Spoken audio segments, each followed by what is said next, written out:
একটি শক্তিশালী বাংকারের গভীরে আয়াতুল্লাহ আলী খামেনি একটি চেয়ারে বসে আছেন। একটি কনফারেন্স টেবিলের চারপাশে বসে আছেন ইসলামিক রিপাবলিকের 12 জন সবচেয়ে ক্ষমতাশালী ব্যক্তি, আইআরজিসি কমান্ডার, প্রতিরক্ষা মন্ত্রী, গোয়েন্দা প্রধান, যারা সেনাবাহিনী, ক্ষেপণাস্ত্র, পারমাণবিক গোপন তথ্য নিয়ন্ত্রণ করেন। হঠাৎ করে সিলিং নড়ে উঠল।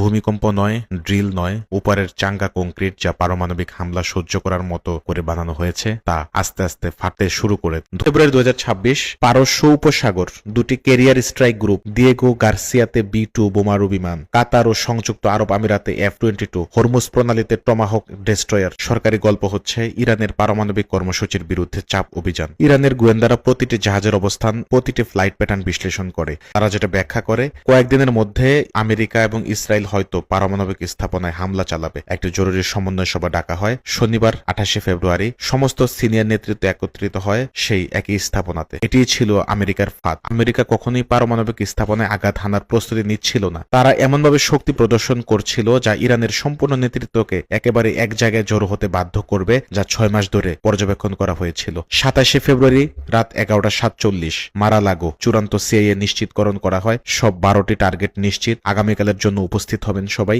সাফল্যের সম্ভাবনা 94%। ট্রাম্প এক্সিকিউটিভ অর্ডারের স্বাক্ষর করেন ফ্লোরিডায় নীরবে যখন থ্রান ঘুমিয়ে আছে।